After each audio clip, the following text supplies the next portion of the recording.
وسيد الأنبياء وأشرف المرسلين وعلى آله وأصحابه أجمعين أما بعد فأعوذ بالله من الشيطان الرجيم بسم الله الرحمن الرحيم إنا نحن نزلنا الذكر وإنا له لحافظون صدق الله العلي العظيم إن الله وملائكته يصلون على النبي يا أيها الذين آمنوا صلوا عليه وسلموا تسليما اللهم صل على سيدنا وشفيعنا ونبينا ومولانا محمد وعلى آله وأصحابه وبارك وسلم الصلاة والسلام عليك وعلى آلك وأصحابك يا سيدي يا حبيبي يا رسول الله. حضرات گرامی، ابھی خطبہ مسنونہ کے بعد میں نے جس آیت مقدسہ کو تلاوت کرنے کا شرف حاصل کیا یہ سورۃ الحجر کی آیت نمبر 9 ہے. اس آیت میں اللہ سبحانہ و تعالی قرآن عظیم کی حفاظت کا ذمہ لیتے ہوئے ارشاد فرماتا ہے اِنَّا نَحْنُ نَزَّلْنَا الذِّكْرَ، بے شک ہم نے ہی اتارا ہے یہ قرآن، وَإِنَّا لَهُ لَحَافِظُونَ، اور بے شک ہم خود اس کے نگہبان ہیں. حضرات گرامی، آج پوری دنیا میں قرآن کریم پڑھا جاتا ہے اور پوری روئے زمین پر کوئی کتاب ایسی نہیں ہے کہ جس کو اتنا زیادہ پڑھا جاتا ہو یا سنا جاتا ہو جتنا زیادہ پڑھا اور سنا قرآن کریم کو جاتا ہے. دنیا کی کوئی کتاب بتا ہی نہیں سکتے آپ کہ جس کے پڑھنے پر بھی ثواب ہو اور سننے والے کو بھی ثواب ملے. پوری دنیا میں قرآن کریم ہی ایک ایسی واحد کتاب ہے کہ جس کے پڑھنے والے کو بھی ثواب ہے اور جس کے سننے والے کو بھی ثواب ملتا ہے. اور دنیا میں پوری روئے زمین پر کوئی بھی ایک ایسی کتاب آپ نہیں بتا سکتے کہ جو تحریف سے، جو تغیر سے، جو تبدل سے پاک ہو، جس کے اندر کوئی ایسے چینجز نہ ہوئے ہو.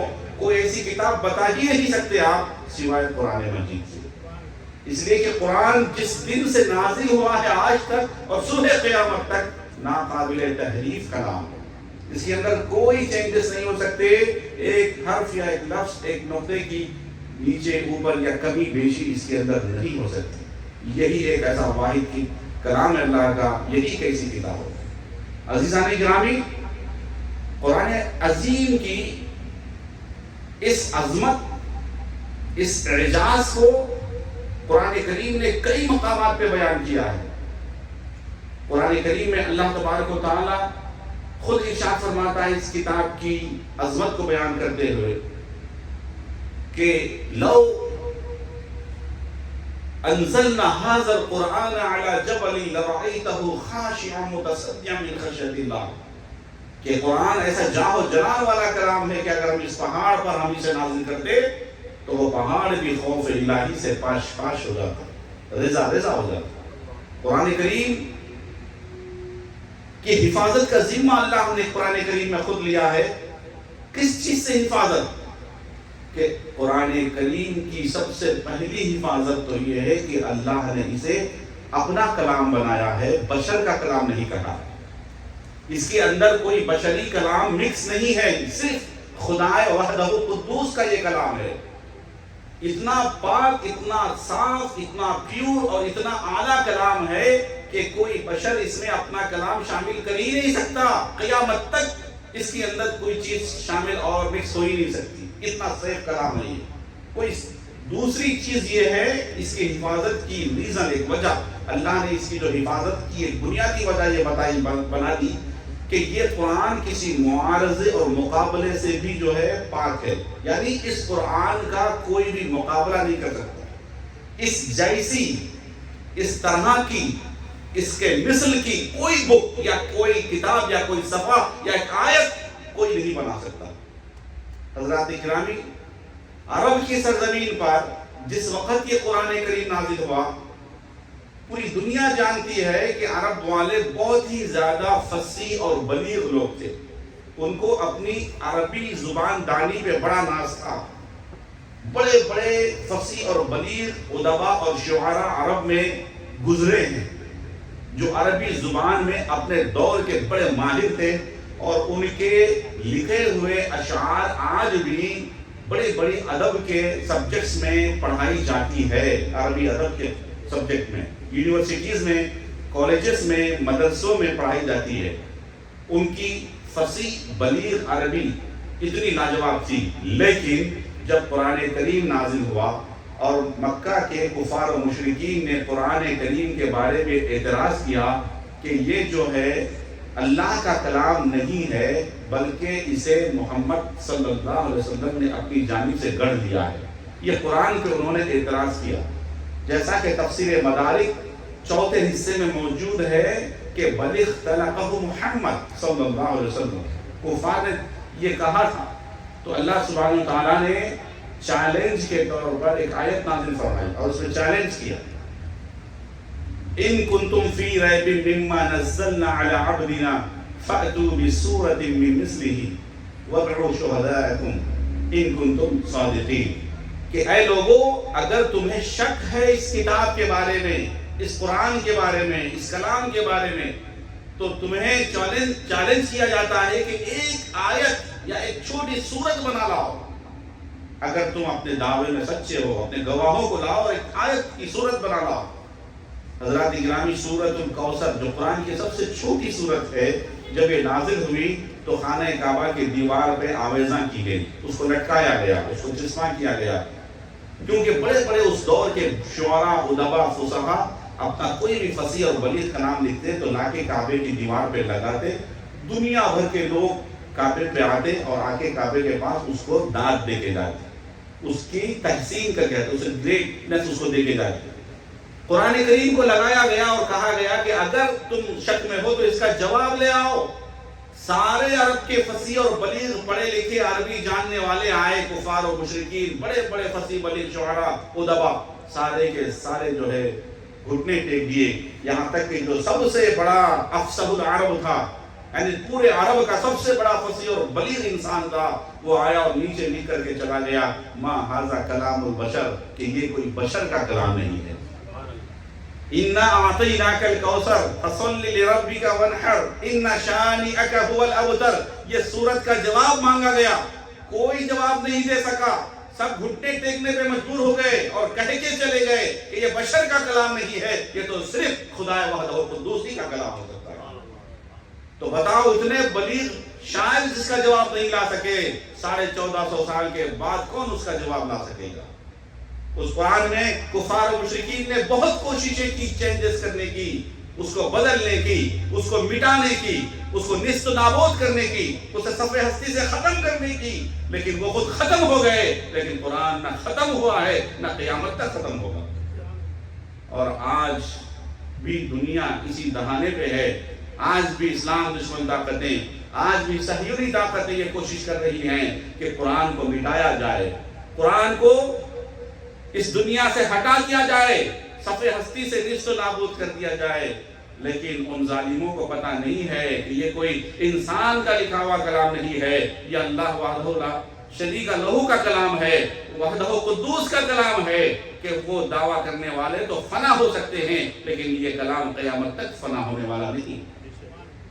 حضرات اکرامی، حضرت مالک رضی اللہ تعالیٰ عنہ سے مروی ہے، انہوں نے روایت کی کہ حضور پاک صلی اللہ علیہ وسلم نے ارشاد فرمایا، ترکت فیکم الثقلین، کہ میں تمہارے درمیان ایک دو بڑی بھاری چیزیں چھوڑ کے جا رہا ہوں. لن تضلوا ان تمسکتم بہما، اگر تم ان دونوں کو پکڑے رہو گے تو ہرگز گمراہ نہیں ہو سکو گے. پہلی چیز حضور نے فرمایا وہ کتاب اللہ ہے، اور دوسری حضور نے فرمایا تمہارے نبی کی سنت ہے. حضرات گرامی، ایک اور روایت میں ہے اہل بیت. بہرحال قرآن کو پہلا درجہ دیا گیا. جب تک تم قرآن کو تھامے رہو گے، قرآن کے دامن سے وابستہ رہو گے، کبھی گمراہ نہیں ہوگے. قرآن کو چھوڑ دو، گمراہ ہو گئے. قرآن عظیم ایک ایسی کتاب ہے، اور آج ہمارا حال یہ ہے کہ ہم نے قرآن کو چھوڑ دیا ہے. قرآن سے ہماری لا تعلقی کا عالم یہ ہے کہ ہم اسے طاق میں سجا کے رکھ دیتے ہیں، اور اسلام دشمن طاقتیں اسی قرآن کریم پہ انگلی اٹھاتی ہیں، اس قرآن کریم کو جلانے کی بات کر رہی ہے۔ کیا آج عید الاضحیٰ کے موقع پر، عین عید الاضحیٰ کے موقع پر، سویڈن ملک میں اسٹاک ہوم جیسے بڑے شہر کی سب سے سینٹرل مسجد، جہاں 10,000 مسلمانوں کا مجمع کراؤڈ جمع ہے، عید کی نماز پڑھنے میں ہے، اور انہی کے سامنے ایک ظالم قرآن کریم کو باضابطہ عدالت سے پرمیشن لے کر کے اسے جلانے کی ناپاک کوشش اور حرکت کی۔ بتائیے کیا یہ ہمارے لیے بڑی شرم کی بات نہیں ہے؟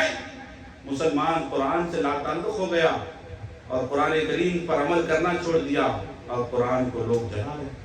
اس حرکت سے نہ صرف آپ کی، ہماری، بلکہ عالم اسلام کے کروڑوں نہیں بلکہ اربوں مسلمانوں کی دل آزاری ہوئی۔ پوری دنیا میں مسلمان صدائے احتجاج بلند کر رہا ہے۔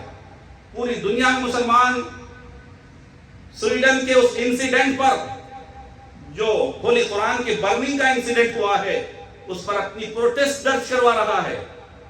کیوں؟ اس لیے کہ مسلمان قرآن سے بے پناہ محبت رکھتا ہے، قرآن پر اس کا ایمان ہے، قرآن ایک لافانی کتاب ہے۔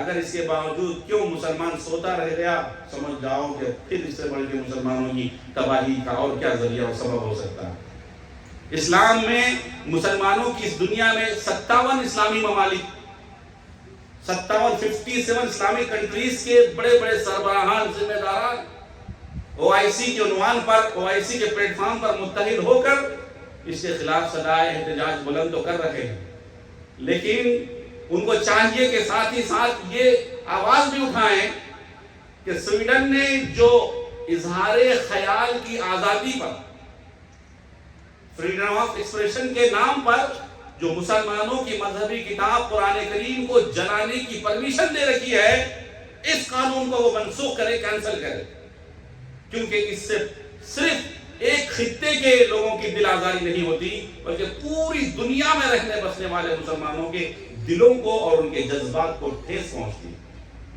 اور یہ بات آپ کا اور ہمارا سب کا اپنا اپنا انفرادی فریضہ بھی ہے، انڈیویجولی بھی ہم پروٹیسٹ کریں، اور اجتماعی طور پر بھی ہم پوری کمیونٹی کے ساتھ بھی پروٹیسٹ کریں، اس حرکت کے خلاف اس کو کنڈم کریں، اس کی مذمت کریں اور اس کے خلاف آواز اٹھائیں۔ اور یہاں جس ملک میں ہم رہتے ہیں بالخصوص، یہ امریکہ کے جو بھی قوانین ہیں، جو بھی لاز ہیں، اس کو ہم فالو کرتے ہوئے پابند قانون شہری ہونے کی حیثیت سے ہم باضابطہ طور پر یہاں کے ایوان تک، یہاں کے وائٹ ہاؤس تک ہم چاہیں گے، ہم کوشش کریں کہ ہماری آواز پہنچائیں، ہمارا پروٹیسٹ درج کروائیں، اور یہاں کے ذریعے، یہاں کے ایوان کے ذریعے سے سویڈن حکومت پہ ہم یہ پریشر ڈلوائیں کہ یہ جو لا اس نے پاس کیا ہوا ہے قرآن عظیم کی اسپیشلٹی جو جلانے کی، جو اظہار خیال کا آزادی پہ، اس لا کو وہ کینسل۔ یہ آپ کا، ہمارا سب کا اجتماعی اور انفرادی فرض بنتا ہے عزیزو، کیونکہ قرآن کریم ہماری واحد وہ کتاب ہے جس پہ ہم ایمان رکھتے ہیں۔ ہم ہمارا سب کچھ جلانا، ہم ہمارا گھر جلانا پسند کرتے ہیں، مگر قرآن کریم کو جلتا ہوا دیکھنا پسند نہیں کرتے۔ حضرات گرامی، ہے قول محمد قول خدا، فرمان نہ بدلا جائے گا، بدلے گا زمانہ لاکھ مگر قرآن نہ بدلا جائے گا۔ نہ گھبراؤ مسلمانوں، خدا کی شان واقعی ہے، ابھی اسلام زندہ ہے، ابھی قرآن باقی ہے۔ یہ لوگ قرآن کو جلانے کی بات کر رہے ہیں، قرآن پر پابندی لگانے کی بات کر رہے ہیں۔ اگر یہ لوگ قرآن کو جلا دیں، قرآن پہ پابندی لگا دیں، یا دنیا سے، سورہ زمین سے قرآن کو ہٹا دیں، تو بتاؤ اس قرآن کے بارے میں کیا کرو گے جو قرآن تو مسلمانوں کے لاکھوں کروڑوں لوگوں کے سینوں میں موجود ہے؟ اس کو کیسے مٹاؤ گے؟ اس کو کیسے جلاؤ گے؟ اس کو کیسے نکالو گے؟ پتہ چلا یہ قرآن کا معجزہ ہے کہ قیامت تک یہ زندہ ہے اور زندہ رہے گا۔ اسی لیے میں کہتا ہوں، نہ گھبراؤ مسلمانوں، خدا کی شان باقی ہے، ابھی اسلام زندہ ہے، ابھی قرآن باقی ہے۔ یہ ظالم کیا سمجھتے ہیں جو اپنے دل میں ہنستے ہیں؟ ابھی تو کربلا کا آخری میدان باقی ہے۔ وما علینا الا البلاغ۔ السلام علیکم ورحمۃ اللہ وبرکاتہ۔ مختصر سا وقفہ سنو۔